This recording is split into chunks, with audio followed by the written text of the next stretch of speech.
Bonjour à tous. Merci d'être là et félicitations parce que ça va être un sujet passionnant qu'on va voir avec Alexandre. Bonjour à tous. Donc, le thème de notre conférence, c'est l'avenir de la BI par rapport à l'IA. Donc, vous êtes au bon endroit. On a déjà un petit peu parlé ce matin et donc on va un peu creuser ces différents sujets. Je vais laisser Alexandre se présenter. Moi, je suis Thibaut Chénet, donc je dirige la société MyReport. On est éditeur d'une solution de BI. Et c'est dans ce cadre-là que j'interviens avec Alexandre pour vous donner un petit peu notre regard sur la place de la BI avec cette arrivée de l'IA sur le marché et dans nos usages. Du coup, moi, Alexandre Herman, donc je suis directeur projet de la BU, bon, projet chez Datasulting. Ça fait une quinzaine d'années du coup, que je fais de la BI. Et maintenant, on est très confronté à la partie IA. Donc, c'est bien, on aura un regard sur la partie historique sur la BI et l'avenir de l'IA. Ce qu'on vous propose là, au programme, c'est un relevé interactif. Si vous avez des questions, posez-les nous au fur et à mesure. Et on pourra faire une session questions-réponses à la fin. On va faire un peu un état des lieux. Qu'est-ce que la BI aujourd'hui? Voir comment en fait elle a évolué, à quoi sert la BI, est-ce que c'est toujours d'actualité? Là où on peut avoir de l'apport de l'IA, on voudra mettre en perspective des exemples de cas d'usage, parce qu'il y a un vrai distinguo à faire entre du coup de la BI et l'IA qui n'est pas toujours fait. Essayez de vous projeter un petit peu les différents usages qu'on peut voir chez nos différents clients. Et après, un peu ce qu'il faudra en retenir autour de cette articulation BI et IA. Pour commencer, on va vous poser la question, à main levée, qui chez vous a mis en place des outils BI? Ça, c'est bien, ça. Bravo. Qui utilise comme outil BI Excel? Donc, il y a des gens qui sont honnêtes et puis il y en a qui... Voilà. Il y a encore beaucoup d'Excel dans les entreprises et j'imagine que chez tout le monde, il y a encore de l'Excel et il y a encore des statistiques qui sortent dans Excel et qui permettent de piloter l'entreprise. Mais avoir mis en place un outil de BI, c'est être sur le chemin de la structuration et du pilotage pertinent. Et sur la partie IA, est-ce qu'il y en a qui pilotent leur entreprise à travers l'IA? C'est un peu... Je vois plus du mitigé. Il y en a qui hésitent, il y en a un petit peu, oui, non. Moi, je pense qu'on utilise tous l'IA générative pour se poser les questions comment je dois piloter mon entreprise. Maintenant, comment utiliser l'IA avec les données de l'entreprise pour véritablement la piloter, c'est autre chose. Ce qu'on a vu un peu dans la démo où Gaël y parlait à Théo, du coup, on peut du coup interagir, après poser des questions sur ces données. C'est vrai que pour moi, c'est un peu l'avenir qu'on peut avoir en interaction data et IA. Bon, au-delà des usages, comme disait la personne de chez Swile, où tu peux avoir des usages très IA assistant au quotidien et après très orienté assistant sur tes données ou la partie code, développement. En fait, ces trois pans qu'évoquait Eric étaient intéressants. Alors, ils sont éditeurs de logiciels comme nous, donc il y a effectivement le sujet de comment on intègre l'IA dans nos produits et comment l'IA vous aide à avoir une interaction plus simple. Comment on intègre l'IA dans la construction de nos produits, dans le développement de nos produits. Donc là, c'est un vrai enjeu parce qu'il y a le métier du développement du logiciel qui est en train de se transformer complètement. Et puis après, il y a l'IA dans les processus de l'entreprise. Comment on optimise les tâches à plus faible valeur ajoutée pour apporter plus de valeur, mettre plus d'humains, etc. Et puis ensuite, il y a l'IA dans le pilotage de mon entreprise. Comment l'IA m'aide à piloter l'entreprise et comment elle va exploiter la donnée. Et la donnée, on va en parler beaucoup. Quelles données, quels sont les ingrédients que je vais utiliser pour me nourrir d'informations et mieux piloter mon entreprise. Donc il a parlé de ces trois pans. Et il y a là, nous, ce dont on parle, c'est comment l'IA nous aide à mieux piloter l'entreprise. La vraie question qu'on voulait en fait se poser et vous faire réagir après cette conférence, c'est en fait, est-ce qu'on doit remplacer vraiment notre BI par l'IA ou est-ce qu'en fait elles sont complémentaires? Pour nous, elles ne s'opposent pas et pour moi, elles sont plutôt complémentaires. On verra qu'on va avoir une forte structuration de la donnée à travers la BI et après plutôt de l'exploitation derrière côté IA. En fait, là où on dit que c'est un faux débat, c'est que je vais vous faire des analogies ce matin et j'espère qu'elles seront parlantes pour vous. J'ai déjà faim. L'analogie de la cuisine, donc Gaël parlait des jardiniers, nous on est plus avec la cuisine, c'est que la BI, c'est le fait de cuisiner. Donc vous avez des ingrédients, vos ingrédients, c'est la donnée. vous avez des fruits, vous avez des légumes, vous avez de la viande, du poisson, etc. Et ensuite, qu'est-ce que vous en faites?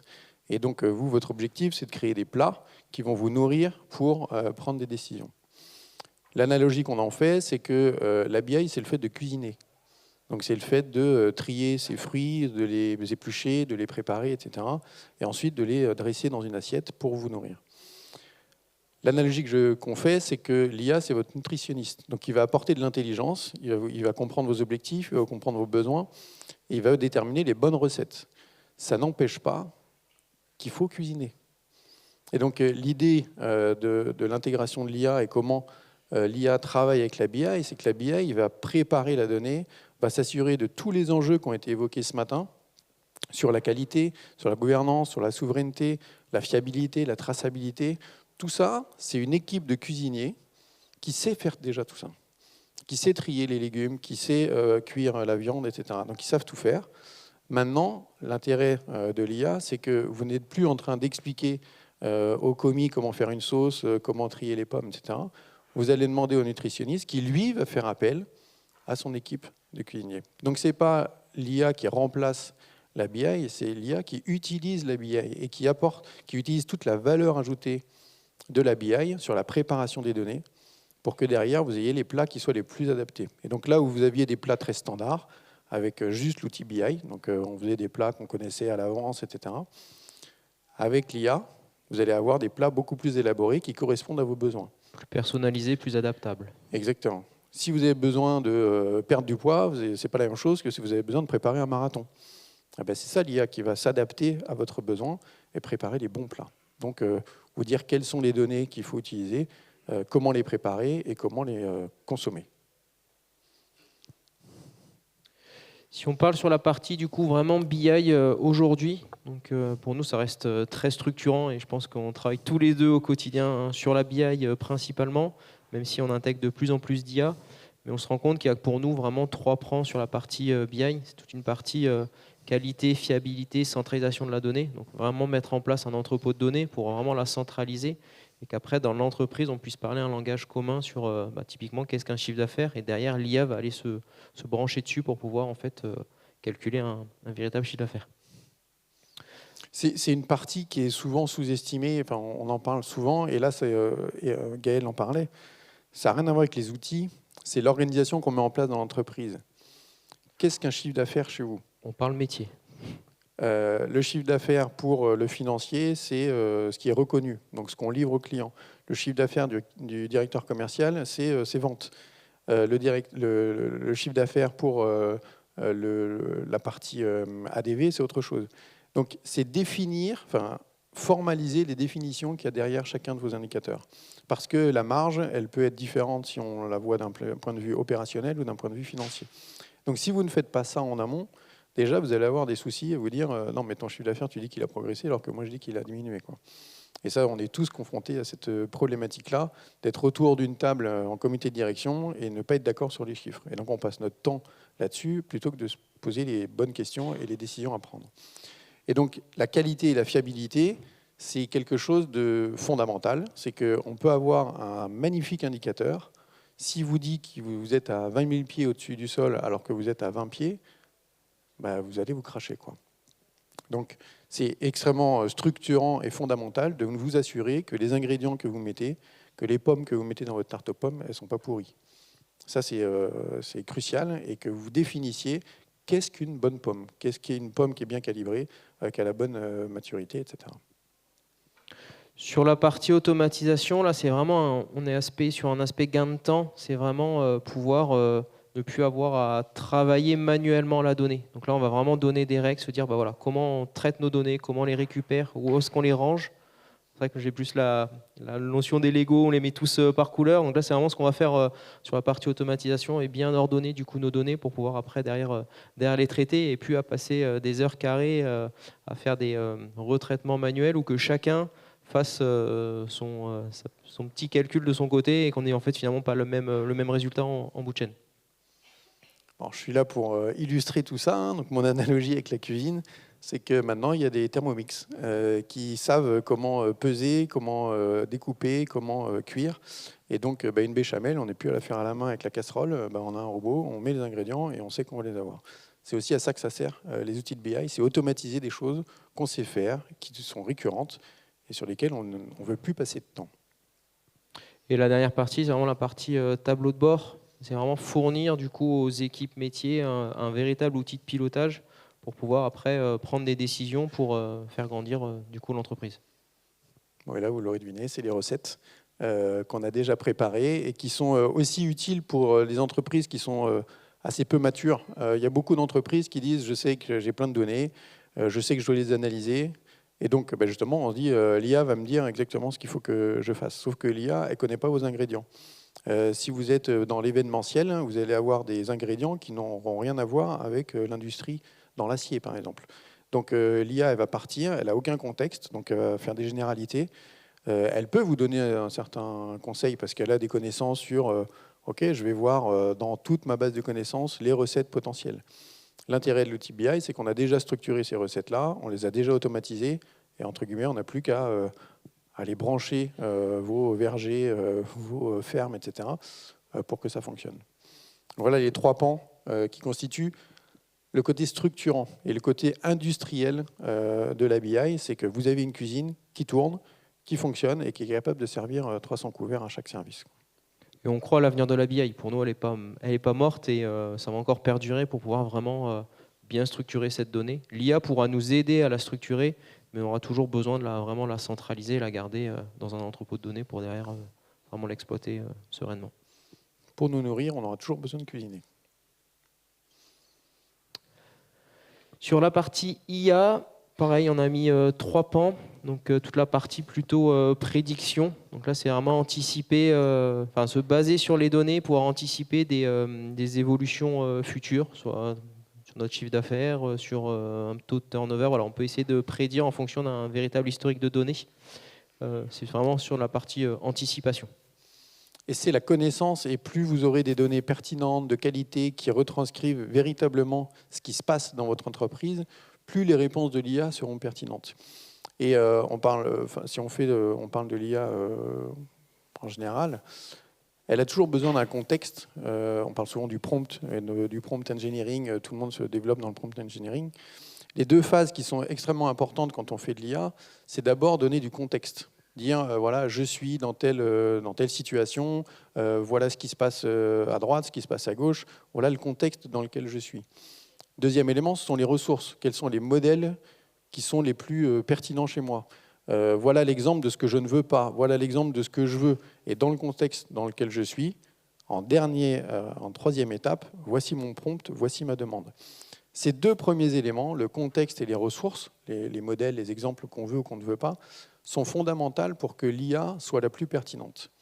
Et c'est là où la BI est utile. C'est que la BI va fournir un contexte de données à l'IA qui est pertinent, qui est pérenne et qui relate véritablement la réalité de votre entreprise, de l'activité de votre entreprise. Plus votre contexte et vos ressources seront pertinents, plus l'IA sera pertinente et sera capable de répondre à vos enjeux. Plus votre nutritionniste sait comment vous réagissez à tel ingrédient et quels sont les ingrédients que vous mangez, mieux sera son programme. C'est un peu cette idée-là. Et si votre objectif, c'est de perdre du poids, si l'IA sait comment vous réagissez à tel ingrédient, si ça vous fait perdre véritablement du poids ou ça vous en fait prendre parce qu'il y a des allergies, parce qu'il y a des réactions, etc., là, elle pourra vous aider. C'est là le nutritionniste a vraiment de la valeur. C'est ça qu'il faut exploiter, quoi. Exploiter un nutritionniste pour aller éplucher des patates, c'est dommage, parce qu'il y a des cuisiniers qui savent très bien éplucher les patates. Sur la partie automatisation intelligente, on se rend compte que l'IA a quand même plus de capacité de traitement de signaux faibles et de documents très complexes, en fait. Ce qu'on appelle souvent des données non structurées. Sur la partie BI, on va être sur la donnée très structurée. On va vraiment ranger des carrés dans des carrés, des ronds dans des ronds. Là où l'IA va pouvoir en fait interpréter et traiter en fait tout type de documents, textes, images beaucoup plus complexes et permettre après de les traduire et de pouvoir les ranger, on va dire plutôt en langage informatique. Dans mon analogie, j'espère qu'elle vous parle, mon analogie, parce que si elle ne vous parle pas, ça va être toute la conférence qui va faire ça, qui va pas vous parler. C'est là des produits un peu plus transformés, où il y a des mélanges d'ingrédients, il y a des recettes qui sont déjà faites. Et donc, dans un email, il peut avoir différents types d'informations, le nom d'une personne, une date, un contenu, etc. Eh bien, l'IA va être très pertinente pour préparer et analyser cette donnée-là pour la rentrer dans une structure, pour dire, OK, il y a des lipides, il y a des glucides, etc. Et ensuite, ça rentrera dans le processus classique de dire, OK, je veux intégrer telle proportion d'ingrédients dans mes recettes.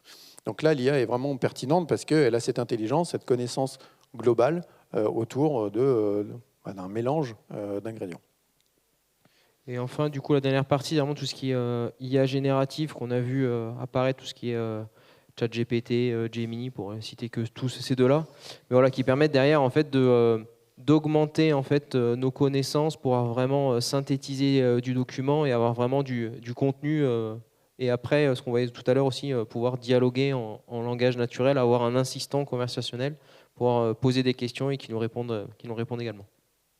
Voilà, c'est ce qu'on se dit en général, hein, c'est à partir de ces données-là, à partir de ces réactions que je peux avoir et cette activité que j'ai, le nutritionniste va véritablement me donner des conseils, à dire ok, il vaut mieux que tu manges de tel aliment, de tel type de recette, du sucré salé en fonction de tes envies, de tes objectifs, etc.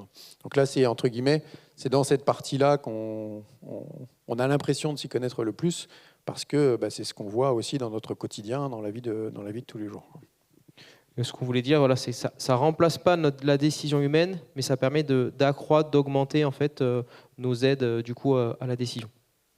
Et c'est très rassurant en fait d'avoir cet assistant permanent pour nous aider à préparer nos vacances ou à piloter notre entreprise.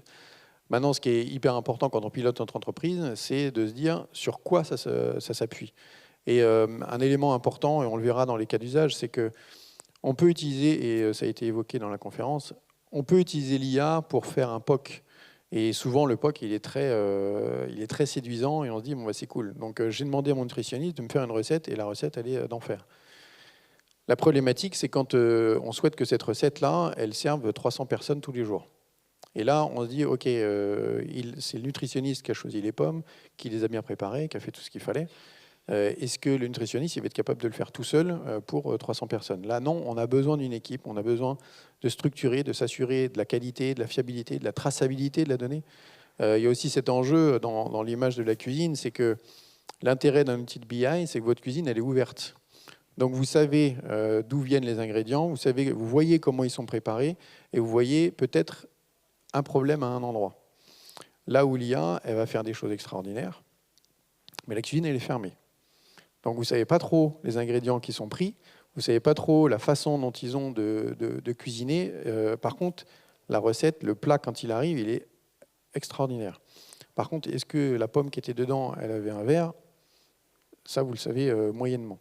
Et c'est pour ça que, pour nous, il faut utiliser l'intérêt et l'intelligence des deux. C'est-à-dire qu'on a des cuisiniers qui savent très bien faire la cuisine et qui vous montrent comment ils le font. Et ça vous permet d'avoir une vraie traçabilité de la donnée. Et ça, c'est un enjeu crucial.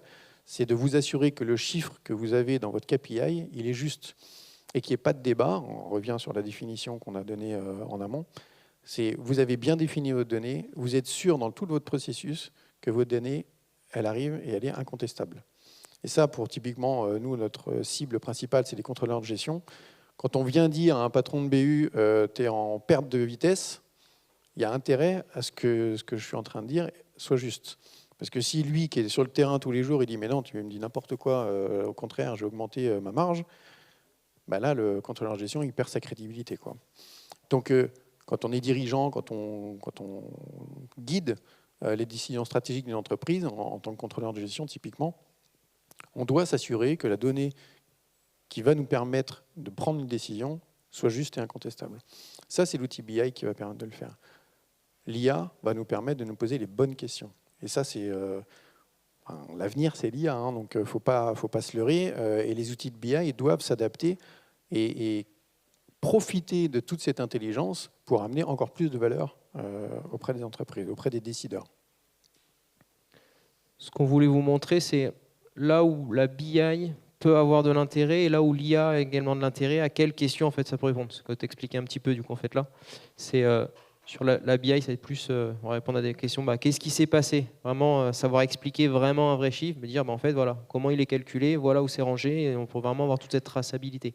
Là où l'IA va plus être qu'est-ce qui va se passer, de l'analyse de sentiments, de signaux faibles et extrapoler sur des données structurées et fiables. Après, voilà, on peut avoir plein de cas d'usage possibles sur la partie BI qu'on a essayé de mettre en opposition sur la partie IA. Et c'est toute la complémentarité en fait des deux exercices. C'est qu'est-ce que je suis en train de faire, qu'est-ce que mon activité a généré comme information, quels sont les ingrédients que je fais rentrer dans ma cuisine, quelle est la qualité de ces ingrédients. Et il y a un vrai sujet sur la qualité, c'est que si ce que je produis, 60% de mes pommes sont pourries, peut-être falloir que je réfléchisse à comment mon verger est entretenu, quoi. Donc c'est la complémentarité de ce que je suis en train de faire et ce que je veux faire plus tard. Quelles sont les décisions que je vais prendre? Donc c'est la complémentarité des deux.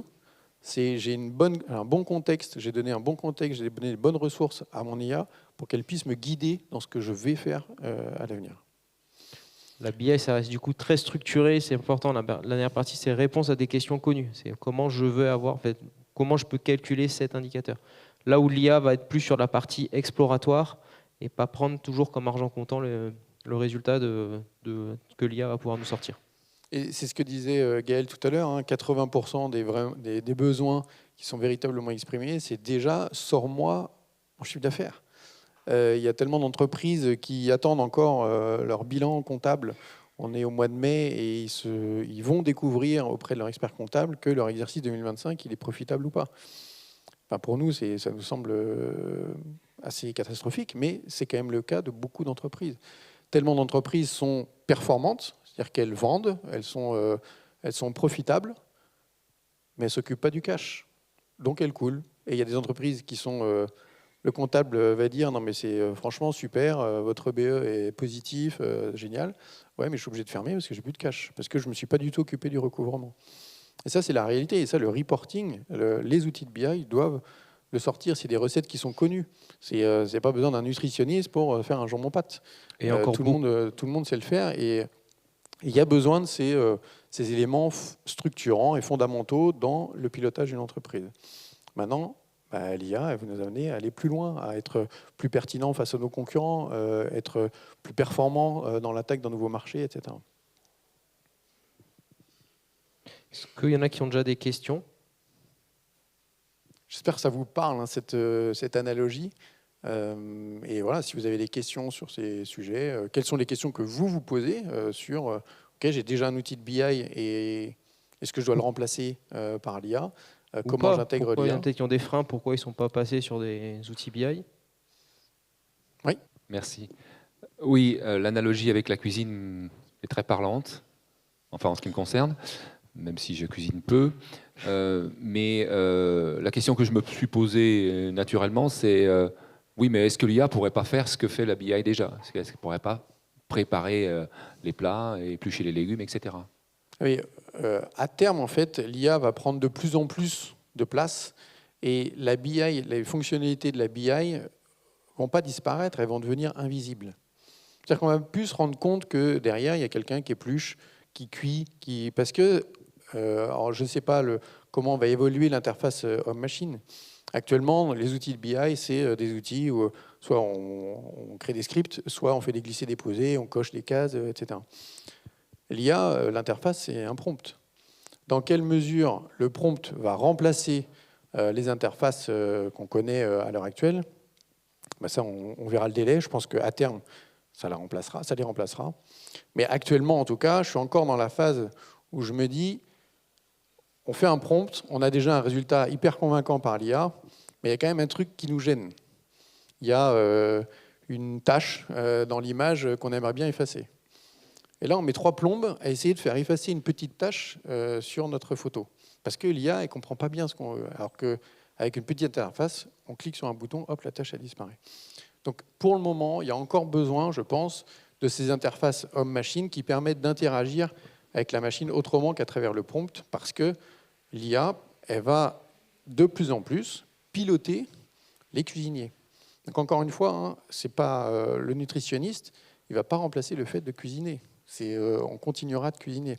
C'est la façon dont on interagira avec cette cuisine. Est-ce qu'on la verra? Est-ce que pour le moment, avec les outils de BI, on a une cuisine vitrée et on continue de pouvoir piloter la traçabilité de la donnée, de ma pomme jusqu'à ma tarte? Et après, peut-être que la maturité ou l'évolution de notre perception de l'analyse de la donnée dira, en fait, je m'en fiche. Je sais, je peux faire confiance à l'IA parce qu'elle a intégré tous ces processus-là, toute cette mécanique, toute cette qualité, cette fiabilité, cette traçabilité de la donnée. Et c'est un processus qui est en train d'évoluer, en fait. Moi, je le vois plus comme un assistant, un accompagnant. Tu auras toujours besoin d'aller faire un atelier métier, comprendre vraiment le besoin métier, voir en fait quel usage il va être fait, pour remonter après la donnée, comment on va la centraliser, plutôt que se dire, en fait, on prend tout, on voit comment il va nous l'ordonner par de l'IA, voir si on lui fait confiance ou pas. Je pense qu'on a encore besoin un peu de vraiment être l'humain avant pour pouvoir préparer toute cette donnée. Que faire confiance encore à l'IA, même si elle est de plus en plus juste quand même. En fait, l'enjeu est véritablement l'industrialisation. C'est-à-dire que l'IA est capable de faire des choses extraordinaires ponctuellement sur un besoin très précis. C'est un effet waouh court terme. Pardon ? Pour moi, c'est un effet waouh court terme. C'est vrai que Exactement. Ça fonctionne très bien. Mais après, sur du long terme, j'ai plus de doutes. Long terme et le volume. C'est-à-dire que quand on a 5 filiales, 3 ERP à intégrer, etc., là, il y a besoin de prompter. Hein. Il y a besoin d'y aller pour que ça ne fasse pas n'importe quoi. Et encore une fois, quand on est en gestion DAF dirigeant, on n'a pas envie de prendre des décisions juste sur une intuition ou une hallucination d'une IA. Donc, encore une fois, l'IA, c'est l'avenir. Préparons, faisons en sorte d'avoir les bons ingrédients, bien préparés, pour que les recettes soient super et qu'on fasse évoluer les recettes. Pour moi, c'est vraiment le message, c'est qu'on a envie d'avoir des recettes extraordinaires qui nous font évoluer, mais on ne sait même pas les ingrédients qu'on a dedans. Donc on a l'impression qu'on va manger un dessert, alors qu'en fait, on ne fait que du salé, quoi. Et ça, c'est fondamental que dans vos processus de décision, vous connaissiez votre cuisine, vous sachiez le type de plat que vous êtes capable de manger, quoi. On voulait mettre des exemples de cas d'usage. Alors, on a mis plusieurs directions métiers, mais on en a déjà un petit peu parlé. Si on commence par la finance, en fait, qu'est-ce qu'on va avoir d'assez classique? Ça va être un suivi budgétaire ou un rapport PNL, du réalisé par rapport à tout ce qu'on a budgété. Ça reste vraiment dans la BI et c'est des choses très, très cadrées, en fait. On peut déjà précalculer en fait, tous les indicateurs qu'on va vouloir faire. Donc là, on a vraiment sur une partie BI, préparation de la donnée. Alors que avec de l'IA, on va plutôt aller faire du scoring, de l'interprétation de résultats, en fait. Et typiquement, là, il y a le recouvrement client. Il peut y avoir de l'analyse de mail pour sentir qu'on va avoir un besoin de suivre un client beaucoup plus précisément, parce que le client il met de plus en plus de temps à payer nos factures, et ça, c'est de la détection. Et ça, l'IA est extrêmement performante là-dedans. Et donc, ces éléments qu'elle va détecter dans les mails, dans les délais, etc., elle va pouvoir les intégrer dans la cuisine pour que les recettes qui sortent, le reporting et le suivi client, par exemple, ils soient plus pertinents. Oui, il y a une question. Ce qu'on adore mettre en place quand on commence un projet data, pour ne pas comparer BI et IA, c'est assurer la confiance dans les données qui sont fournies. Des éléments qui sont très basiques viennent de la définition qu'on fait en amont, que je vous ai décrit au départ. Quel est mon chiffre d'affaires? Et là, il y a des éléments qui vous permettent, et on a toujours la traçabilité de la donnée, hein, c'est vraiment essentiel d'avoir la traçabilité de la donnée. Ce qu'on met en place souvent, c'est des data checks. Dire, OK, moi, la définition d'un projet qui est bien tenu, c'est un projet qui a un chef de projet, qui a une date de début, une date de fin, qui a un client. Tout ça, je le définis et je mets en place des tableaux de bord pour m'assurer que les données qui sont remplies dans mon système sont bonnes. Et ensuite, je peux interroger l'IA sur ces sujets-là pour m'assurer que le reporting mensuel, là, si je demande mon reporting mensuel à l'IA, elle ne me ressort pas des éléments qui sont faux. Et c'est pour ça que le contexte que l'on donne à l'IA est essentiel. Parce qu'il n'y a pas de raison qu'elle nous donne des éléments faux si ce qu'on lui a donné en amont, les ingrédients, ils sont bien découpés, ils sont triés, ils sont épluchés, etc. Ils sont préparés comme il faut, quoi.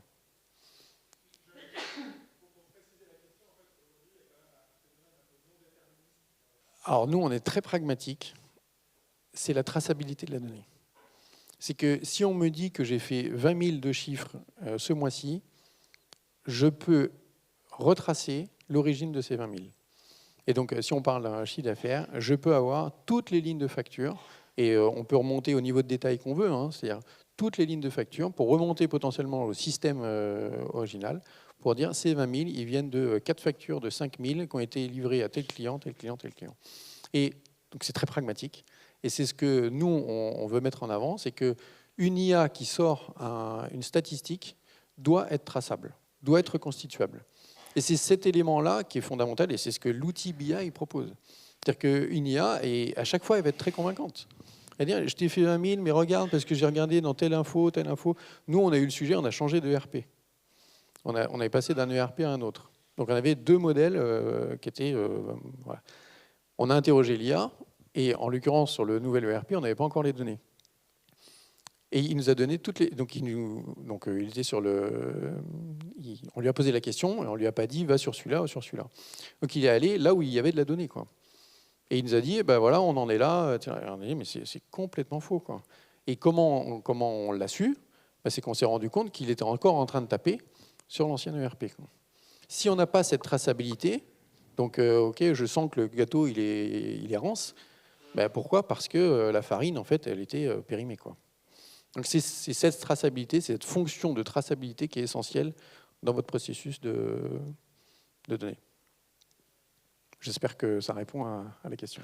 Oui, on se fera toujours vérifier en fait ce que l'IA nous sort comme résultat, et on est obligé d'aller le vérifier en fait à chaque fois.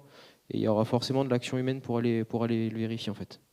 Sur la partie RH, si on veut parler BI/IA, on a plutôt des KPI assez classiques de turnover suivi d'absentéisme. C'est là où par contre sur la partie IA, c'est plus de l'analyse de sentiments, comment les collaborateurs se sentent dans leur interprétation plutôt de leurs commentaires. C'est là où on va être plus sur du prédictif, de l'analyse de sentiments. Et ce qui est intéressant dans ces exemples, c'est que même nous, des fois, on n'a pas idée de comment l'IA peut nous aider. Donc là, on prend l'exemple de l'analyse des sentiments des collaborateurs. Est-ce qu'on a l'idée d'aller regarder, observer ce qui se passe dans les chats des messageries internes pour se dire, OK, quel est l'état d'esprit? On fait une annonce importante dans l'entreprise, comment c'est reçu? Comment les collaborateurs en discutent entre eux, etc. Bon, ça, ce sont des signaux faibles qui permettent à l'IA d'être encore plus, aux décideurs, pardon, d'être encore plus pertinent, parce qu'il y a de l'info qui est à côté du processus classique qu'on peut connaître, fourni par la BI. C'est de l'information supplémentaire que l'IA va fournir pour avoir une analyse plus pertinente. Et c'est ce qu'on évoquait tout à l'heure sur toutes les données qui ne sont pas structurées, en fait. Sur la partie supply, plan de production, on le voit, en fait, on a eu un client qui a essayé qui l'a fait avec de l'IA. C'est vrai qu'avant, c'était un tableau Excel, il passait beaucoup de temps, et même un tableau blanc pour pouvoir faire tout son plan de production. Là, du coup, il l'a prompté, et derrière, il a fait de sortie en très peu de temps, donc on est vraiment sur l'effet waouh, là, tout son plan de production à travers Claude, il a sorti toute une application pour gérer sa production. Là, pareil, il a eu une première version, il a fallu l'adapter, revoir le prompt. En fait, il revient un peu à faire de l'itératif comme on pouvait faire en fait sur des projets BI classiques pour en fait recetter, valider en fait ce qu'on va pouvoir derrière utiliser toutes les données qui vont nous sortir par l'IA. Un élément typiquement sur la supply chain qui est hyper intéressant, c'est toute la notion du what if. Qu'est-ce qu'il se passe si je prends telle décision? Là où la BI va être très mécanique, dire OK, premier scénario, je fais tout le boulot de calcul, etc. L'IA va apporter une capacité de calcul et de réflexion bien plus importante et va pouvoir apporter des scénarios avec, encore une fois, le contexte qu'on lui a donné, les modèles qu'on lui a fournis, pour dire OK, si tu recrutes telle personne, voilà ce que ça peut impacter. Si tu remplaces telle machine, l'investissement que tu as au départ, comment tu vas le rentabiliser, etc. Et là, l'IA, elle a énormément de valeur ajoutée parce qu'elle s'appuie sur les données pour fournir un conseil extrêmement pertinent. Ce qu'on voulait vous faire retenir, parce qu'on a bientôt fini en fait, pour nous, la BI et l'IA restent complémentaires. On est obligé la BI restera un peu le fondement et l'IA va permettre d'augmenter en fait nos prises de décision. Mais ça reste pas une baguette magique. On aura toujours besoin de quelque chose de plus structuré pour pouvoir répondre avec fiabilité. Il y a Julie, notre responsable communication, qui disait qu'il faut faire attention à la baguette magique de Cendrillon.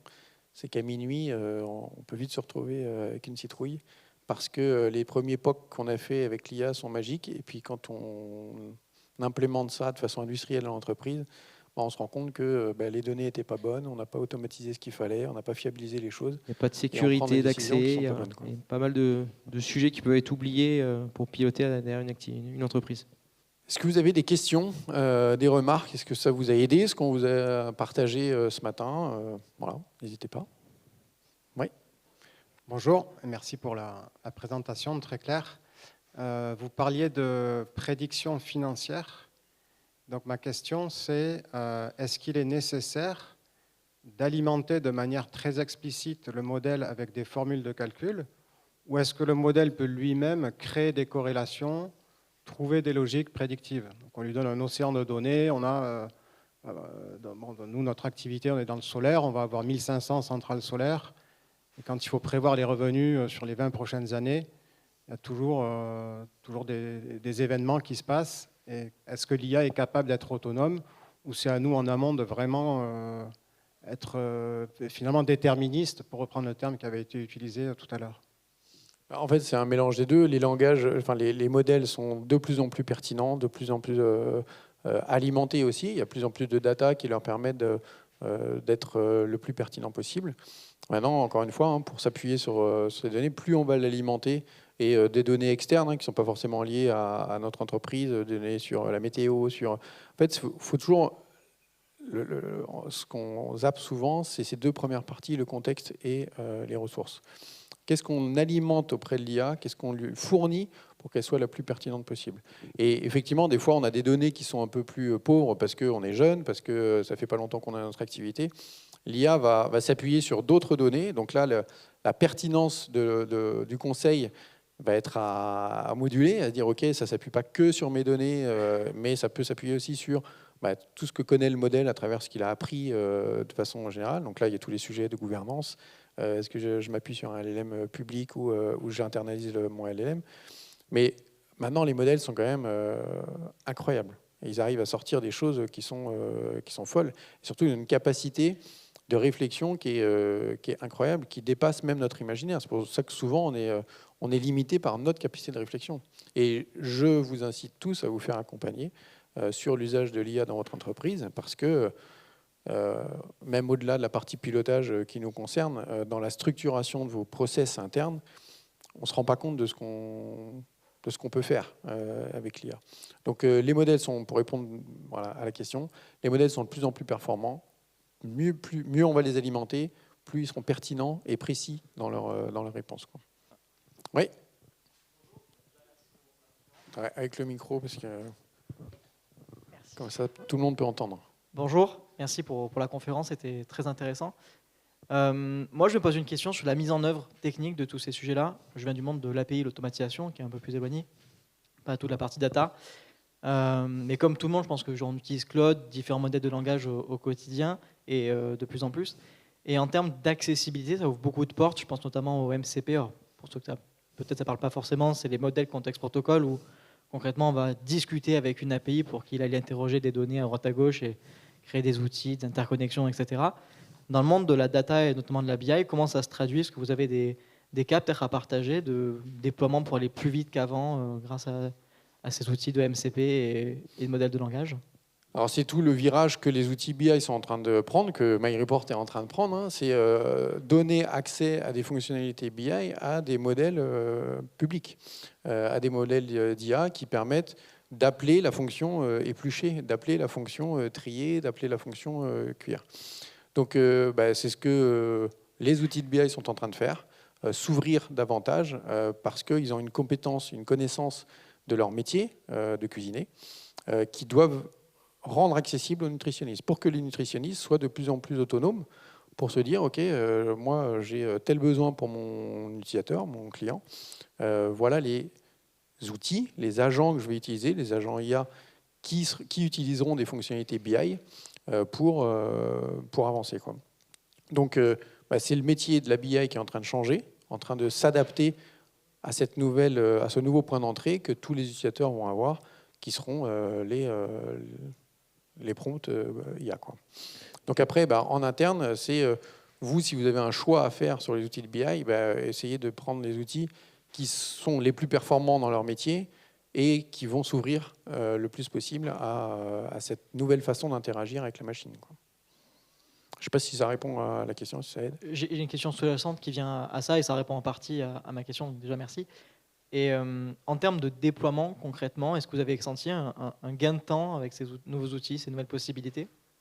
Alors, pour être tout à fait franc, nous, historiquement, on a la grande majorité de nos clients qui sont des PME, qui ont une maturité data qui n'est pas suffisante pour se dire « Ok, on va commencer à implémenter de l'IA ».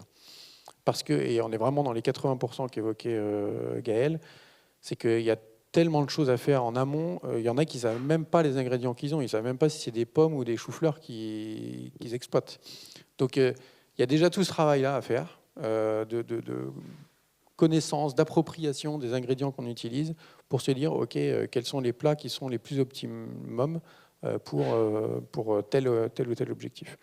Maintenant, sur les ETI, et c'est la cible qu'on adresse de plus en plus, la maturité elle est beaucoup plus importante. Et là, les sujets sont beaucoup plus dans l'industrialisation de l'exploitation de la donnée que sur comment je fais pour éplucher, trier, etc.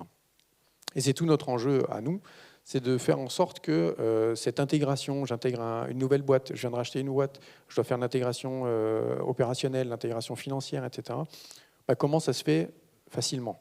Et potentiellement avec l'IA, parce que l'IA va utiliser un agent BI qui sait que moi j'ai les ingrédients dont j'ai besoin, et je vais appeler un autre service pour dire ok, ce nouvel ingrédient que tu n'avais pas sont des poires, le verger il est là-bas.